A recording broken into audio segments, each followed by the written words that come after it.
माला फेरू न हरि भजू, मुख से कहूँ न राम।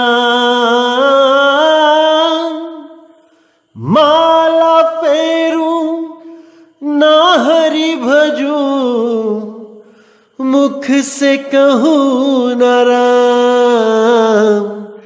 मेरा हरि मुझे भजे, मैं पाऊं विश्राम। मेरा हरि मुझे भजे, मैं पाऊं विश्राम। मोको कहाँ ढूंढे रे बंदे, मैं तो तेरे पास में। मोको कहाँ ढूंढे रे बंदे, मैं तो तेरे पास में। खोजी होए तुरंत मिल जाऊं, एक पल की तलाश में।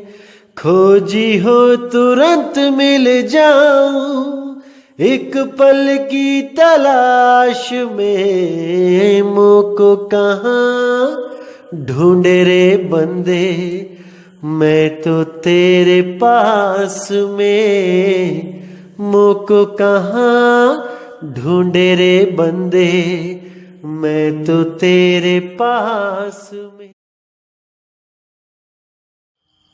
नमस्कार मेरे प्यारे भाइयों, मेरे परमात्मा के प्यारे जीव हंसों। मैं बंदी छोड़ से यही दुआ करूंगा कि आप सब मेरे भाइयों का विवेक पहले से ज्यादा और ज्यादा और ज्यादा से ज्यादा बढ़ता ही जाए, और ऐसी कोई दुविधा ना रहे जो आपको 1% भी भ्रमित कर पाए।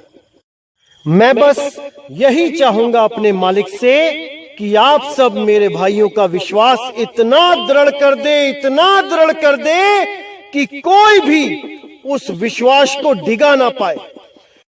कितने ही काल के दूत क्यों ना आ जाएं अपना अपना अज्ञान सुनाने के लिए, लेकिन आप हर चीज को, उनकी एक एक चालाकी को बड़े आराम से समझ जाओ, बड़े आराम से उनकी चालाकी को पकड़ सको, ताकि आपको कोई भी मूर्ख ना बना पाए। मेरे भाइयों, ना बना पाए।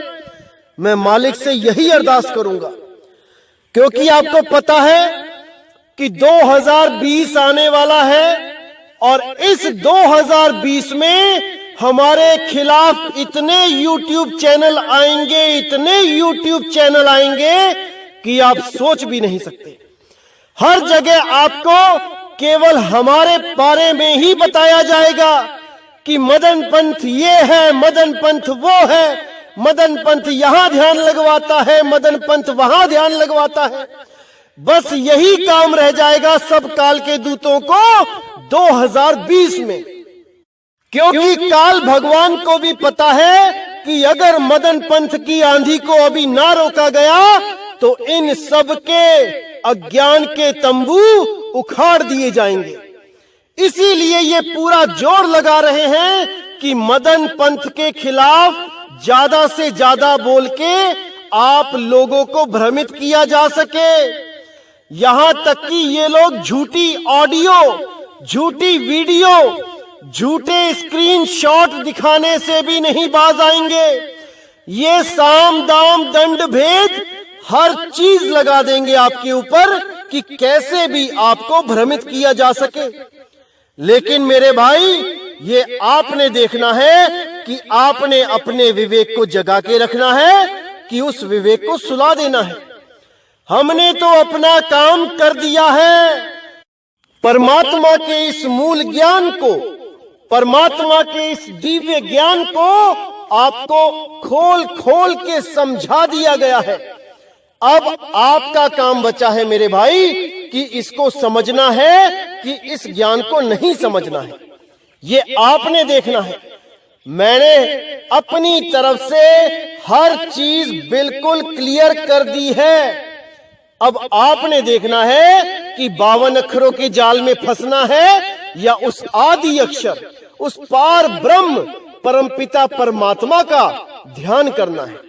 अब ये आपने देखना है, क्योंकि हर चीज आपको समझा दी गई है, कुछ नहीं बचा है जो नहीं समझाया गया, हर चीज एकदम क्लियर कर दी गई है। तो मेरे भाइयों, आज जो हम वाणी लेंगे वो कबीर सागर से लेंगे। बहुत प्यारी वाणी है, बहुत ज्यादा विवेक जागृत करने वाली वाणी है। आपने पूरे ध्यान से सुनना है और इस पर पूरा विचार करना है। तो क्या कहती है वाणी? मन ही देहरा देव पसारा, मन ही पूजे पूजन हारा, मन ही नार पुरुष कर जाना, मन ही पुत्र मन बाप बखाना, मन ही राजा रैयत कहिए, मन ही दीवान मन ही मिल रही है। अब यहां पे साहिब ने अपनी वाणी में बिल्कुल क्लियर कर दिया है कि जितने भी ये देवी देवताओं की भक्ति है, उनकी पूजा हो रही है, ये जितने भी पीर पैगंबर पूजे जा रहे हैं, ये जितनी भी कर्म कांड हो रहे हैं, ये सब पूजा मन की पूजा है। मन के द्वारा ही सबको पूजा जा रहा है। तो देवी देवता भी मन का ही रूप है और पूजने वाला भी मन का रूप है। मन ही देहरा देव पसारा, मन ही पूजे पूजनहारा। तो आगे कहते हैं, मन ही नार पुरुष कर जाना, मन ही पुत्र मन बाप बखाना। अब यहां पर आपने विवेक लगाना है कि क्या बताया जा रहा है, मूल वाणी क्या है, इसमें क्या राज छुपा है कि मन ही नारी पुरुष कर जाना, कि जितने भी ये नारी और पुरुष के जो रूप हैं, ये सब मन के ही रूप हैं। चाहे वो एक आम आदमी और औरत ही क्यों ना हो, और चाहे वो कोई गुरु क्यों ना हो, शरीर सबका एक समान है, ये सब मन का ही रूप है। और जो लोग इन्हीं शरीरों में आसक्ति रख लेते हैं, ये मन उनको यही शरीर दिखा दिखा के भ्रमित करता है। कुछ शरीरों को तो वो सपने में दिखाता है, जो हम सपने में शरीर देख के पहचानते हैं कि मैंने आज फलाना को देखा, मैंने आज उसको देखा सपने में। और कुछ शरीरों को ये मन त्रिकुटी में दिखाता है, सुषमना नाड़ी में दिखाता है, और वहां पर गुरु का रूप दिखाता है, गुरु की शक्ल दिखाता है उस ज्योत रूप में। वहां पर जो ज्योत जल रही है, उस ज्योत में ये गुरु की शक्ल दिखा देता है। यही ज्योति निरंजन, यही काल निरंजन।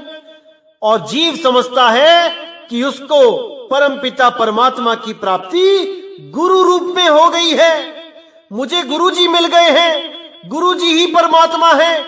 अरे नहीं मेरे भाई, नहीं। साहिब क्या कहते हैं? तुम सो कहो जो नाम विचारी, ज्योति नहीं वह पुरुष न नारी।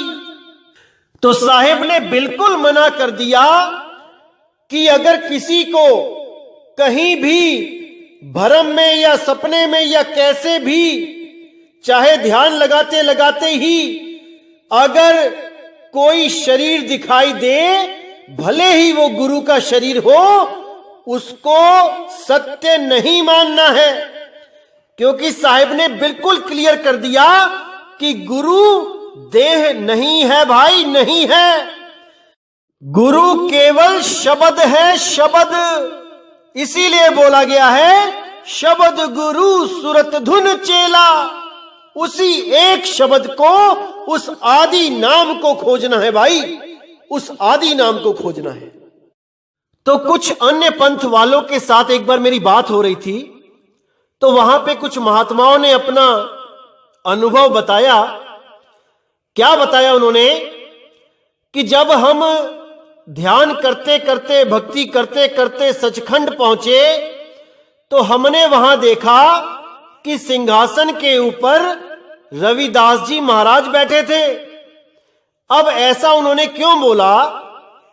क्योंकि वो सब रविदास जी महाराज के पंथ से दीक्षित थे। उनके गुरुओं ने उनको इतना ज्यादा रविदास जी के शरीर से प्रेम करवा दिया कि उनको वहां पर जहां वो जाना चाहते थे सचखंड में, वहां पर उनको रविदास जी महाराज सिंहासन पे बैठे दिखे। तो वो अनुभव जब उन्होंने मुझे बताया तो मैंने उनसे एक सवाल पूछा कि मुझे एक बात बताओ कि आप रविदास जी महाराज को क्या करके मानते हो? क्या मानते हो रविदास जी को? क्या रविदास जी का चेहरा, उसको रविदास जी मानते हो, या रविदास जी की आंखें, उसको रविदास जी मानते हो, या नाक को मानते हो, या कान को मानते हो, माथे को मानते हो, बालों को मानते हो, या पूरे धड़ को, शरीर को मानते हो? आखिर आप रविदास जी को मानते क्या हो? जब मैंने ये पूछा उनको तो वो भाई सोच में पड़ गया कि मैं बोलूं तो बोलूं क्या। क्योंकि मेरे भाई, हम इस काल के लोक में रहते हैं, इस कर्म प्रधान क्षेत्र में रहते हैं जहां पे हमें कर्म करने ही पड़ते हैं शरीर के माध्यम से। इसलिए हमें ऐसे शरीर प्रदान किए गए हैं कि हम इस दुनियादारी के सारे कर्म कर सके। जैसे हमने एक स्थान से दूसरे स्थान पे जाना है तो हमें आंखें दे दी गई, ये कैमरे की तरह काम कर रही हैं, ये सब देख रही हैं, ये सारी इंफॉर्मेशन दिमाग तक पहुंचा रही हैं कि क्या रंग दिखाई दे रहा है, कौन सा रास्ता दिख रहा है, कौन सी गली है, सारा कुछ ये दिमाग को इंफॉर्मेशन पहुंचाती है। हमें कुछ मेहनत करनी है तो हमें हाथ दे दिए गए कि आप मेहनत करो हाथों से और खाओ कमाओ। हमने एक स्थान से दूसरे स्थान तक जाना है इसलिए हमें पैर दे दिए गए। हमें आपस में बातें करके हर चीज को समझना है इसलिए हमें कान दे दिए गए। हमें मुंह दे दिया गया ताकि हम बोल सके, हम अक्षरों को पैदा करके अपनी बातों को समझा सके। मेरे भाई, ये सब इंद्रियां हैं, इंद्रियां। ये पूरा शरीर 10 इंद्रियों के द्वारा तैयार किया जाता है। 5 ज्ञान इंद्रियां और 5 कर्म इंद्रियां। ज्ञान इंद्रियों में क्या आता है? जिन इंद्रियों से हमें दुनिया का ज्ञान हो, वस्तु का ज्ञान हो, पहचान हो, वो ज्ञान इंद्रियां कहलाती हैं। कौन कौन सी हैं ज्ञान इंद्रियां? आंखें, जिसके द्वारा हम देख के पहचानते हैं, ज्ञान होता है कि सामने जो मैं देख रहा हूं वो दृश्य में कितने रंग हैं, पेड़ है कि पौधा है कि मिट्टी है कि क्या है, देख के पहचानते हैं। तो ये आंखें ज्ञान इंद्री है। कान, कान से हम सुनते हैं कि शेर ने दहाड़ा है, कि बकरी ने मिमियाया है, कि कुत्ते ने भौंका है, ये कानों से पता लगता है, ये ज्ञान इंद्री है। त्वचा, त्वचा से पता लगता है कि कोई चीज गर्म है कि ठंडी है, छू के पता लग जाता है, ज्ञान हो जाता है। जीभ, जीभ से पता लगता है कि चीज मीठी है कि तीखी है कि कड़वी है। जीभ से हमें ज्ञान होता है, जीभ ज्ञान इंद्री है। नाक, नाक से हमें सूंघ के पता लगता है कि कैसी खुशबू है, खुशबू है या बदबू है, या चीज कोई सड़ चुकी है, या रोटी बासी हो गई है, या दाल में बदबू आ गई है, ये खाने लायक नहीं रही है। ये सब हमें नाक के द्वारा ज्ञान होता है। इसलिए इन 5 को ज्ञान इंद्रियां कहा जाता है, क्योंकि इस लोक में रहने के लिए, कर्म करने के लिए ये इंद्रियां बनाई गई हैं। इसी प्रकार हमारे 5 कर्म इंद्रियां जो हैं वो कौन सी हैं? हाथ, जिनके द्वारा हम सारे काम करते हैं। पैर, जिसके द्वारा हम सफर तय करते हैं। मुंह, जिसके द्वारा हम बोलते हैं, क्योंकि मुंह भी कर्म इंद्रियों में ही आता है। कुछ लोग केवल बोलने का ही खाते हैं, उनका काम ही केवल बोलना होता है, उनको पूरी सैलरी बोलने से ही मिल रही है। जैसे न्यूज रिपोर्टर होते हैं जो ये जो न्यूज पढ़ते हैं, समाचार सुनाते हैं, ये केवल बोलने के ही पैसे लेते हैं अपनी कंपनियों से। तो 3 तो ये हो गई, हाथ, पैर, मुंह, और 2 कर्म इंद्रियां होती हैं, लिंग और गुदा, जिसके द्वारा हम शरीर की सफाई करते हैं और हम अगली जनरेशन को पैदा करते हैं। ये 5 ही कर्म इंद्रियां होती हैं, और जो मैंने ज्ञान इंद्रियां बताई हैं, इन 10 को मिला के एक शरीर बनाया जाता है। अब विचार करना है मेरे भाइयों, हम लोगों को इन 10 इंद्रियों के द्वारा ही रंग रूप मिल रहा है, शरीर मिल रहा है, हमारा ऊंचाई, लंबाई, चौड़ाई मिल रही है कर्मों के अनुसार। किसी को तो पैर में पोलियो हो गया है कर्मों के अनुसार, तो उसकी एक कर्म इंद्री खराब कर दी गई है। किसी की एक आंख नहीं है तो उसकी एक ज्ञान इंद्री खराब कर दी गई है। किसी के दोनों कान नहीं काम कर रहे हैं, बहरा है, तो उसकी ज्ञान इंद्री खराब हो गई है।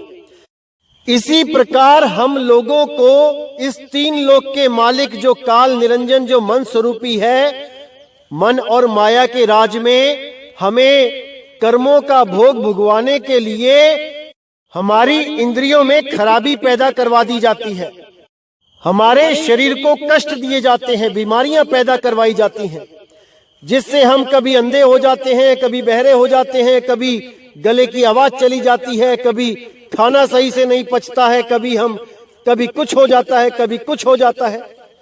इन्हीं इंद्रियों के हम गुलाम हो गए हैं, इन्हीं इंद्रियों के बस में हो गए हैं। लेकिन मेरे भाई, ये तो जीव अवस्था है जो इंद्रियों के बस में है। परमात्मा तो इंद्रियों से परे है। परमात्मा किसी इंद्री का गुलाम नहीं है कि वो भी एक इंसान रूपी शरीर धारण करके बैठा है हमें दर्शन देने के लिए। ऐसा नहीं है मेरे भाई, नहीं है। यही तो सबसे बड़ी बीमारी है कि जो भी शिष्य किसी भी गुरु को धारण करता है, ये मन ज्योत स्वरूपी उसी का दर्शन करवा देता है सिंहासन पे बैठा हुआ। यही दिक्कत है। ये बिल्कुल ऐसा मानो जैसे एक फोटो है बिना चेहरे की, एक आदमी की फोटो है बिना चेहरे की। जैसे मेले में आप देखते हैं किसी आदमी की, किसी की फोटो बनाई होती है, चेहरे की जगह पूरा छेद बना दिया जाता है वहां पे। अब वहां पे एक ही फोटो रहती है, तस्वीर रहती है हमेशा। पूरे मेले में 30 दिन एक ही फोटो रहती है, लेकिन जो भी आदमी आता है वहां पे, उस चेहरे में जो वहां पे गोल जगह बना रखी है चेहरे की, वहां पे आके अपना चेहरा फिट कर देता है। अब फोटोग्राफर जब फोटो खींचता है तो एक ही फोटो, एक ही शरीर, एक ही पोज, लेकिन हजारों लोग उसमें अपने अलग अलग चेहरे की फोटो खिंचवाकर अपने घर में लगवा लेते हैं। इसी प्रकार इस काल निरंजन ने क्या खेल खेल रखा है कि किसी भी गुरु का जो चेला होता है, शिष्य होता है, जिसको पता ही नहीं होता, ज्ञान नहीं होता कि शब्द को गुरु कहते हैं, देह को नहीं, ये उन चेलों को उनके गुरुओं की फोटो दिखा देता है, उन गुरुओं का चेहरा दिखा देता है अपने ज्योत स्वरूपी रूप में। और चेला बेचारा ना जानने के कारण उसको अपना सतगुरु, अपना परमात्मा मान के बैठ जाता है। जो रविदास जी को मानते हैं उनको रविदास जी का चेहरा दिखा देता है काल्पनिक। जो कबीर साहब को मानते हैं उनको कबीर साहब का चेहरा दिखा देता है सिंहासन पे बैठा। कोई किसी और को, नानक साहब को मानेंगे तो नानक साहब का चेहरा दिखाई देने लग जाएगा। कोई और किसी गुरु को, जो आज के टाइम में गुरु बैठे हैं जो जगह जगह पे, उनके शिष्यों को उनके गुरु का रूप दिखाई देने लग जाएगा। क्योंकि मेरे भाई, रूप इसलिए दिखाई दे रहा है क्योंकि उस गुरु के चेहरे के साथ आपके भाव जुड़ गए हैं। वो चेला किस गुरु के रूप के दर्शन करेगा जो अंधा है, जिसने कभी गुरु को देखा तक नहीं? उसके लिए तो दिन भी अंधेरे के समान है और रात भी अंधेरे के समान। वो कौन से रूप के दर्शन करेगा? मुझे इसका कोई जवाब दे दे। तो ये सब भरम जाल है मेरे भाइयों। इसको तो गुरुवाणी में बिल्कुल साफ मना कर दिया गया है कि शरीर तो गुरु है ही नहीं। तो क्या कहती है वाणी? पार ब्रह्म जिन सच करी जाता, नानक सोजन सच समाता। रूप न रेख न रंग किछु, त्रिगुण ते प्रभ भिन्न। तिसी बुझाए नानका, जिस होवे सुप्रसन्न। इसमें बिल्कुल क्लियर कर दिया है, वाणी बिल्कुल साफ बोल रही है कि पार ब्रह्म जिन सच कर जाता, यानी जिसने पार ब्रह्म को समझ लिया, जान लिया। नानक सोजन सच समाता, वो 100% सत्य में समाएगा, क्योंकि उसने पार ब्रह्म को जाना है, शरीरों से परे, ब्रह्म से परे, मन माया से परे। जो परमपिता परमात्मा का सच्चा रूप है उसको जाना है, उस शब्द गुरु को पहचाना है, वो 101% मुक्त होगा ही होगा। तो कहते पार ब्रह्म जिन सच करी जाता, नानक सोजन सच समाता, कि वो सच में ही समाएगा, वो किसी भरमजाल में नहीं उलझेगा, क्योंकि उसके गुरु ने उसके सारे भरम पहले ही तोड़ दिए हैं। तो आगे कहते हैं, रूप न रेख न रंग किछ, त्रिगुण ते प्रभ भिन्न। यानी उस परमात्मा का कोई रूप रेख रंग नहीं है। जब रूप रेख रंग नहीं है तो कैसे वो रविदास जी हो गए, कैसे वो कबीर जी हो गए, कैसे वो धर्मदास जी हो गए, कैसे वो नानक साहब हो गए? वो परमात्मा का कोई रंग रूप है ही नहीं। और अगर कोई परमात्मा को रंग रूप में बांधता है तो उसके जैसा कोई अज्ञानी नहीं। तो कहते हैं, तिस ही बुझाए नानका, जिस होवे सुप्रसन्न, कि ये ज्ञान केवल उसको ही बुझाया जाता है। बुझाया यानी कि बूझना, उसको समझाया जाता है, उसको बताया जाता है जिस पर परमपिता परमात्मा प्रसन्न होता है। जो युगों युगों से अपने परमात्मा को ढूंढता हुआ गुरुओं के पास चक्कर लगा रहा है, और उसको वही गुरु मिल रहे हैं जो खुद से जोड़ते हैं, जो अपनी देह को ही परमात्मा घोषित करते हैं और कहते हैं कि गुरु ही लेने आएगा। किस रूप में? देह रूप में। पहचान जाना मुझे। ये सब भरमजाल है मेरे भाई, भरमजाल है। तो आगे कहते हैं, अविनाशी प्रभ मन मही राख, मानुख की तू प्रीति त्याग। तिसते परे नहीं कछु कोई, सर्व निरंतर एको सोई। अब बिल्कुल बिल्कुल बिल्कुल क्लियर कर दिया, यहां पे बिल्कुल खत्म कर दी कहानी इस देह की, कि अविनाशी प्रभ मन मही राख। वो अविनाशी यानी अक्षर, उस अक्षर को, उस अविनाशी को जान, जो तेरे पास है, जो तेरे अंग संग है, उस अक्षर को जान मेरे भाई। अविनाशी प्रभ मन मही राख, मानुख की तू प्रीति त्याग। जितने भी ये मनुष्य हैं, जितने भी ये गुरु बन के बैठे हैं, इन सब मनुष्यों की प्रीति त्याग दे। गुरु धारण जरूर कर, लेकिन शब्द को कर। देह गुरु तो केवल रास्ता बताने के लिए है, वो केवल रास्ते को समझाने के लिए है।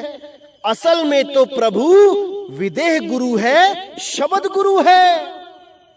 तो कहते, तिसते परे नहीं किछ कोई, सर्व निरंतर एको सोई। कि उस शब्द गुरु से परे कुछ नहीं है, बस वही आदि और अंत है। बस उस शब्द गुरु के लड़ लग जा, तुझे किसी मनुष्य की जरूरत नहीं पड़ेगी अंत समय में। वो अंत समय में शब्द गुरु ही तेरा सहाय होगा मेरे भाई। किसी मनुष्य के ऊपर प्रीत करके मत बैठ जाना, किसी आदमी के ऊपर विश्वास करके मत बैठ जाना कि कोई तुम्हें आके बचाएगा।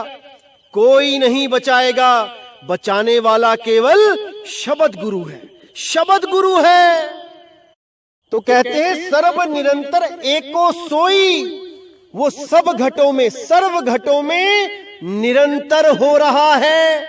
वो शब्द निरंतर चल रहा है, वो कभी बंद नहीं होता, वो कभी बंद नहीं होता। और जो लोग सोचते हैं कि श्वासे वो शब्द है, सोहंग वो शब्द है, नहीं मेरे भाई नहीं, ये सोहंग तो एक दिन बंद हो जाएगा। ये इस घट में तब तक है जब तक घट में प्राण, उसके बाद ये श्वासें भी बंद हो जाती हैं, ये दिल की धड़कन भी बंद हो जाएगी, ये नाड़ियां भी बंद हो जाएंगी, लेकिन वो शब्द गुरु कभी बंद नहीं होता, वो एक रस चलता रहता है। उससे प्रीत लगानी है, उसको जानना है मेरे भाई, उसको जानना है। तो आगे कहते हैं, मन ही राजा रैयत कहिए, मन ही दीवान मन ही मिल रही है। यानी मन ही राजा है, मन ही गुलाम है, मन ही मंत्री है, मन ही दीवान है, और मन ही आपस में बैठ के बड़ी बड़ी सभाएं कर रहा है। ये सब मन के ही रूप है। इसी मन से बचाने के लिए बंदी छोड़ इस दुनिया में प्रकट होकर हमें मन का सारा खेल समझाते हैं। इस मन और तन से कैसे अपनी सूरत को अलग करना है ये कला सिखाते हैं, और कैसे उस शब्द गुरु में सदा सदा के लिए लीन हो जाना है ये भेद बताते हैं।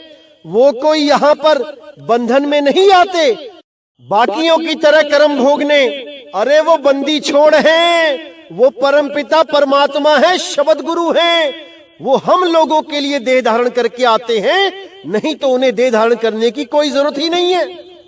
इसीलिए उन्होंने बोला, थे विदेह देह धर आए, काया कबीर कहाए। हम उस विदेह अवस्था में रहते हैं, केवल तुम लोगों को मुक्ति प्रदान करने के लिए, जिस बंधन में तुम बंध गए हो उस बंधन को खोलने के लिए मैं देह धारण करके आता हूं धर्मदास, नहीं तो मुझे देह धारण करने की कोई जरूरत नहीं है, कोई जरूरत नहीं है।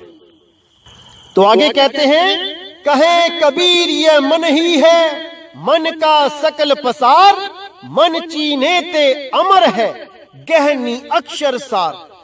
कि हे धर्मदास, ये सारा मन का ही खेल है, ये सारा मन का ही पसारा है। जो इस मन को चीन के उससे अलग हो जाता है, वो सदा सदा के लिए अमर हो जाता है। जब उसको नी अक्षर सार शब्द मिल जाता है, तब वो सदा सदा के लिए इस तन और मन से न्यारा हो जाता है, सदा सदा के लिए न्यारा हो जाता है। आत्म राम चीन जब पावा, सकल पसेरा मेट बहावा। आत्म परमात्म मिल जाई, जैसे सरिता सिंध समाई।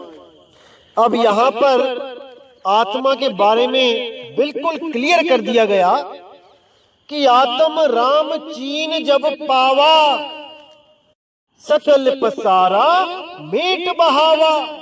कि जब आप उस आत्म राम को चीन लोगे, तब ये सारा पसारा ये मिट जाएगा। आत्म परमात्म मिल जाई, जैसे सरिता सिंध समाई। जैसे समुद्र में कोई नदी गिरने के बाद वो समुद्र का ही रूप हो जाती है, ऐसे ही आत्मा भी परमात्मा का रूप हो जाती है। जब 5 तत्व 3 गुण 25 प्रकृति मन माया को जब ये छोड़ देती है, तब ये स्वयं ही आत्म स्वरूप परमात्म स्वरूप हो जाती है। फिर दोनों में भेद नहीं रहता, वो दोनों ही सोहम सत्य कबीर अवस्था में पहुंच जाते हैं, जिसको पीव अवस्था बोला गया है। जीव सीधा ही पीव अवस्था को प्राप्त हो जाता है, ना कि ब्रह्म अवस्था को प्राप्त करवाया जाता है। जितने भी गुरु इस जीव को ब्रह्म अवस्था में लेके जा रहे हैं, ये सब जन्म मरण में ही रह जाएंगे। क्योंकि विहंगम योग क्या कहता है कबीर साहब का, कि जीव से सीधे पीव अवस्था में पहुंचना है, शिव अवस्था को स्किप कर देना है, उसको प्राप्त नहीं करना है। सीधे जीव से पीव अवस्था में जाना है, सीधे विहंगम योग के द्वारा। सीधे सूरत तन और मन से हटा के सीधी सीधी आत्म देव में लगा लेनी है। और जैसे ही वो सूरत आत्म देव में समाएगी, तो वो आत्म परमात्म एक रूप हो जाएंगे। अब वो गलती सुधर जाएगी, जिसके कारण बार बार सृष्टि बन रही है, बार बार जन्म मरण हो रहा है, उस भूल को सुधार दिया जाएगा। और ये केवल सतगुरु के द्वारा ही हो सकता है। कोई अधूरा गुरु इस अवस्था तक पहुंचा ही नहीं सकता। इसीलिए मेरे भाई, ऐसा गुरु ढूंढो जो विहंगम योग करवाए, ना कि नाक पे ध्यान लगाना, त्रिकुटी में ध्यान लगाना, श्वासों में ध्यान लगाना, ये विहंगम योग है। ये विहंगम योग नहीं है मेरे भाई, नहीं है। अगर कोई अंधा है तो वो नाक पे कैसे ध्यान लगाएगा? वो मन को कैसे बाहर टिकाएगा? जब आप कहते हो कि बाहर नहीं टिका तो अंदर भी नहीं टिकेगा, तो अंधा कहां पे मन टिकाए? उसको तो नाक दिखाई भी नहीं दे रही भाई। आप तो आंखों वाले हो, आपको तो आपकी नाक दिखाई दे रही है। दोनों आंखों से नाक पे आपने निशाना लगा लिया, मन को रोक रहे हो। अरे जो अंधा है वो कहां रोकेगा? कोई विचार नहीं कर रहा। इसीलिए बोला जाता है भाई कि गुरु धारण करने से पहले 1000 बार सोचो, 1000 बार सोचो, तब जाके गुरु धारण करो। अन्यथा घर में ही ठीक हो भाई, आराम से बैठो। कोई जरूरत नहीं है इधर उधर ठोकरे खाने की आश्रमों पे। अगर जाना है तो पहले अच्छी तरह ज्ञान को समझो, तब उस आश्रम की तरफ कदम बढ़ाओ। नहीं तो बिल्कुल मत जाओ, घर पे ही बैठो, वहीं ठीक है भाई। तो आगे क्या कहती है वाणी? जब लग यह चीने नहीं आत्म, तब लग नहीं मिली है परमात्म। शब्द बिना आत्म द्रगहीना, सतगुरु संग यही कही दीना। यानी बिल्कुल क्लियर बोल दिया साहब ने कि जब लग यह चीने नहीं आत्म, जब तक आप आत्म देव को नहीं चीनोगे तब तक ना मिली है परमात्म, तब तक परमात्मा आपको नहीं मिल सकता। क्योंकि पहले आपको आत्म देव को चीनना ही पड़ेगा। अगर आप आत्म देव के सिवा कोई और चीज से प्रीति करते हो, कोई मंत्रों से, कोई शब्दों से, कोई अनहद धुनों से, श्वासों के जाप से कुछ भी करते हो, तो समझ जाना कि आप बंधन में ही रहोगे। और कोई भी ऐसा नहीं है जो आपको उस बंधन से छुड़ा पाएगा, क्योंकि आपकी सुरती ने ही इनको पकड़ा हुआ है। ये आपको नहीं पकड़ सकते। आपकी सुरत ने ही मंत्रों को पकड़ रखा है, मंत्र आपको नहीं पकड़ सकते। आपकी सुरत ने ही 5 तत्वों को पकड़ा हुआ है, ये 5 तत्व आपकी सुरत को नहीं पकड़ सकते। इन 3 देव, इन मन माया, इन सबको आपने पकड़ा है। ये आपकी सुरत को नहीं पकड़ सकते, नहीं पकड़ सकते, नहीं पकड़ सकते। समझ जाओ मेरे भाइयों, इसको समझ जाओ। तो आगे कहते हैं, शब्द नेत्र जब ही लख पावा, सतगुरु मिल निज घर ही सिधावा। ऐसी मति जाहि घट होई, हंस ही रमर कहिए सोई।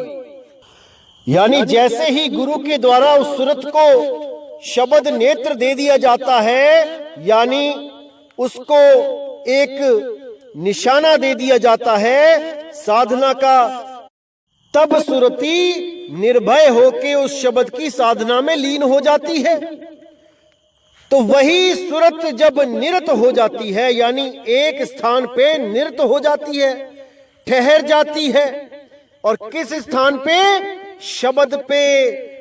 जब वो शब्द पे निरत हो जाती है, तब उसको जो आत्म अनुभव होता है वो बयान नहीं किया जा सकता, वो अवर्णनीय है, उसको कोई बयान नहीं कर सकता।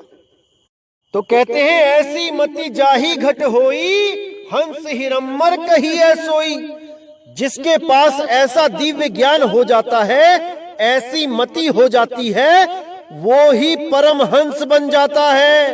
वो कोई आम जीव नहीं रह जाता, वो पीव अवस्था को प्राप्त किया हुआ संत महात्मा हो जाता है।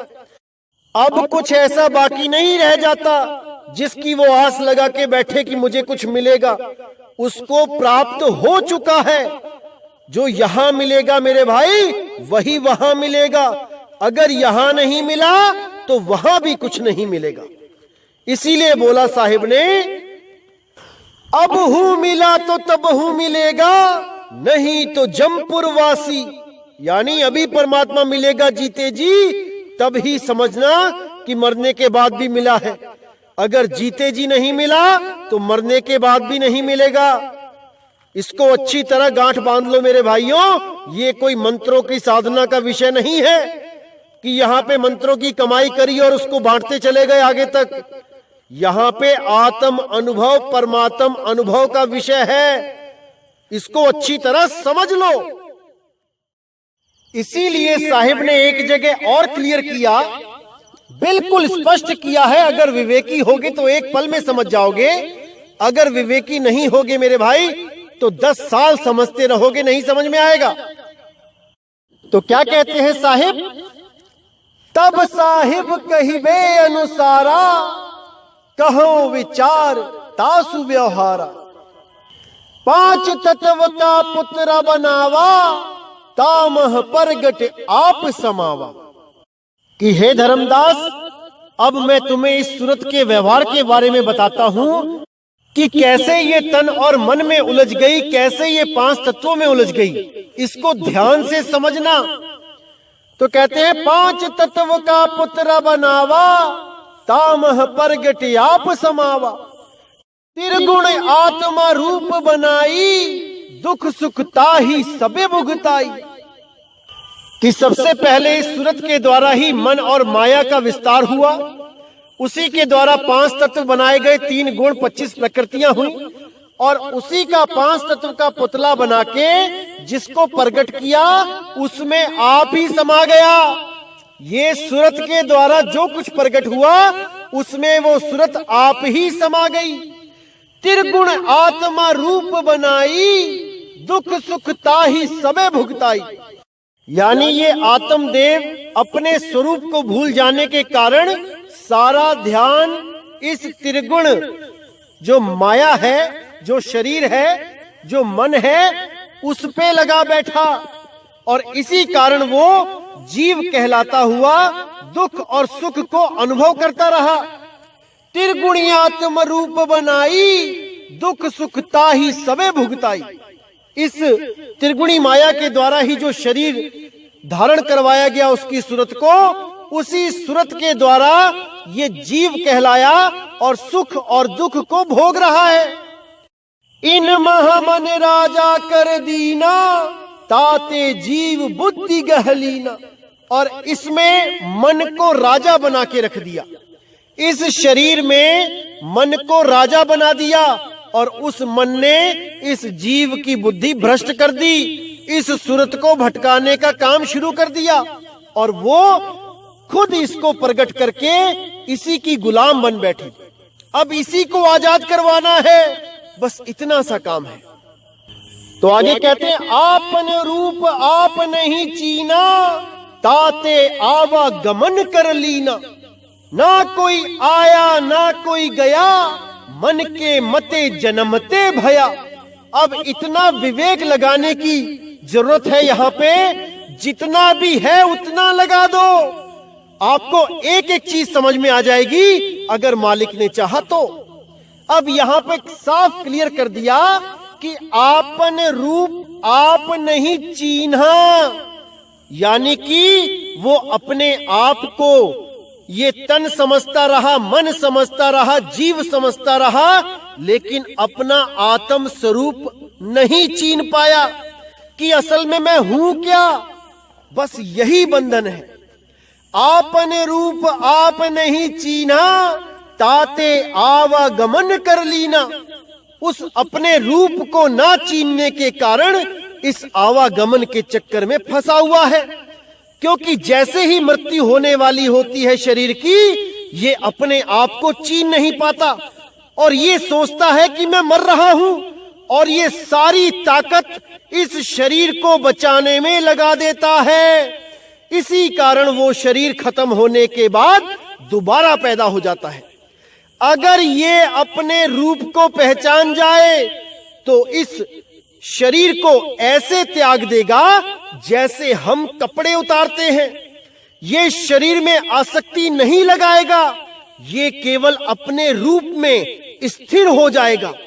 अगर इसको इसके गुरु ने इसका रूप लखाया है तो उसको मुक्त होने से कोई नहीं रोक सकता, क्योंकि वो सारा ध्यान अपने रूप में लगा लेगा और इस शरीर को जाने देगा। तो आगे कहते हैं, ना कोई आया ना कोई गया, मन के मते जन्मते भया। बहुत गहरा विचार है इस पे मेरे भाइयों, बहुत गहरा विचार है, पूरा जोर लगा दो समझने में। ना कोई आया ना कोई गया, क्या भाव है इसका? जैसे मानो कि आप एक शीशे के सामने खड़े हो, आप शीशे में अपनी छाया, अपना प्रतिबिंब देख रहे हो शरीर का। अब कोई कहे कि आप शीशे के अंदर हो, और या कोई कहे कि आप शीशे के अंदर से बाहर चले गए हो, मुक्त हो गए हो, तो ये दोनों ही बातें गलत हैं। ना आप कभी शीशे के अंदर गए थे, ना ही आप कभी शीशे के बाहर आओगे, क्योंकि आप पहले से ही शीशे के बाहर हो। इसीलिए बोला, ना कोई आया ना कोई गया, मन के मते जन्मते भया। ये केवल एक भ्रम था कि आप शीशे के अंदर हो, और इसी भ्रम के कारण आप बार बार जन्म रहे हो, मर रहे हो। शीशा टूटता है, आपकी जो परछाई है उसके भी टुकड़े हो जाते हैं, और आप सोचते हो कि मैं तो खत्म हो गया, मेरा शरीर खत्म हो गया, अब मुझे और शरीर चाहिए, क्योंकि आप अपने मूल को नहीं जान रहे हो, आप अपने स्वरूप को नहीं जान रहे हो, आप शीशे को ही सत्य मान के बैठे हो मेरे भाई। तो ये शीशा और कोई नहीं, ये आपका शरीर ही है। आप शरीर से बाहर हो, लेकिन आपका ध्यान शरीर के अंदर है। इसीलिए आपको लग रहा है कि मैं शरीर हूं, लेकिन असल में आप शरीर में कभी आए ही नहीं। शरीर में तो केवल आपका ध्यान है।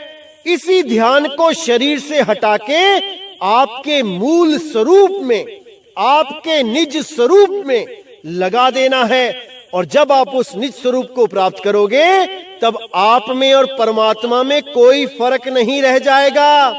जो तू सो हम, सो हम सो तू, एक ही रूप हो जाएंगे भाई, एक ही रूप हो जाएंगे। वहां द्वैत नाम की चीज नहीं है। वहां पर ना तो कोई कबीर साहब बैठे हैं, ना नानक साहब बैठे हैं, ना ही रविदास जी बैठे हैं, ना ही धर्मदास जी बैठे हैं। वहां पर रूप रंग है ही नहीं, केवल और केवल वो अखंड नाद है, अखंड धुन है, अखंड शब्द है, जिसमें सब सुरत रम जाएंगी, वो एक ही हो जाएंगी। इसीलिए बोला, जैसे जल में जल मिल जाई, तैसे प्रभ में रहे समाई। बिल्कुल क्लियर कर दिया कि वहां पर कोई शरीर नाम की चीज ही नहीं मिलेगी। इसीलिए बोला, नहीं कबीर नहीं धर्मदासा, अक्षर एक सब घट ही निवासा। वो एक अखंड नाद, वो एक अविनाशी अक्षर, वो सब घटों में रम रहा है, वही रमता राम है। समझ जाओ मेरे भाइयों, इसको समझ जाओ। तो आगे कहते हैं, मन ही ज्ञानी मूर्ख कहिए, मन ही ब्रह्म रूप यह लहिए। मन का है ये सकल पसारा, मन ही पाप पुण्य विस्तारा। मन ही मोह काम उपजावे, मन ही आशा तृष्णा लावे। अब हर चीज के लिए मन को ही घोषित किया गया कि मन ही ज्ञानी, मन ही मूर्ख, मन ही ब्रह्म रूप है। ये ब्रह्म रूप भी मन है। इस मन से पार जाना ही पार ब्रह्म को जानना होता है मेरे भाई, उसको जानना होता है। इसीलिए बोला, मन का है ये सकल पसारा, मन ही पाप पुण्य विस्तारा। ये जितना भी पाप और पुण्य हो रहा है इस दुनिया में, ये दोनों ही मन के द्वारा हो रहे हैं। कई लोग सोचते हैं कि हम कौन सा पाप करते हैं, हम तो केवल पुण्य करते हैं, हमें तो मुक्ति मिल जाएगी, परम गति मिल जाएगी। नहीं मेरे भाई, नहीं मिलेगी। पुण्य का बदला पुण्य और पाप का बदला पाप, ये दोनों ही बंधन है। अरे पाप पुण्य ये दोनों बेड़ी, एक लोहे एक कंचन केरी। एक सोने का बंधन है, सोने की जंजीरें मिल जाएंगी गले में पहनने को 20-20 तोले की, और एक लोहे की जंजीरें हैं जो जेल में जाके पहननी पड़ेंगी। ये दोनों ही बंधन है मेरे भाई, दोनों ही बंधन है। तो आगे कहते हैं मन ही मोह काम उपजावे, मन ही आशा तृष्णा लावे। अब यहां पर उन गुरुओं के लिए भी इशारा किया गया है जो गुरु बन के तो बैठ गए, लेकिन काम क्रोध मोह उतर नहीं रहा है।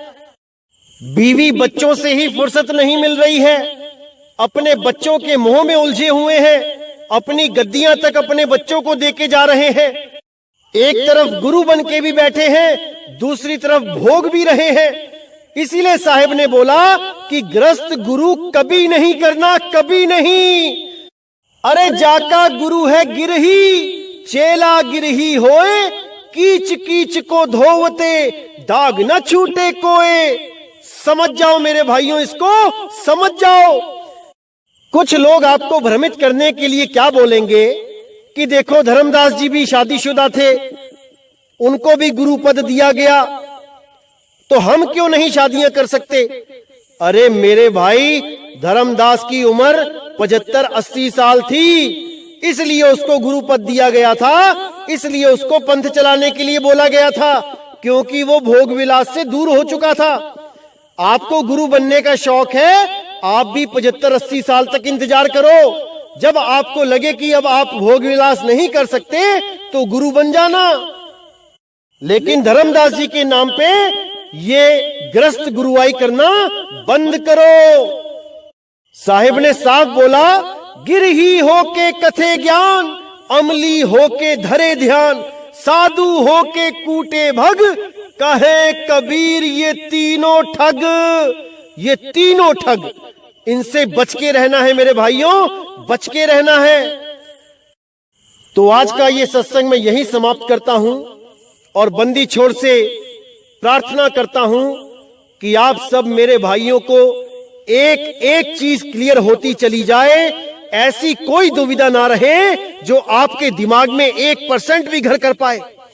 हर चीज क्रिस्टल क्लियर होती चली जाए। मैं मालिक से यही अरदास करूंगा मेरे भाइयों, केवल यही अरदास करूंगा।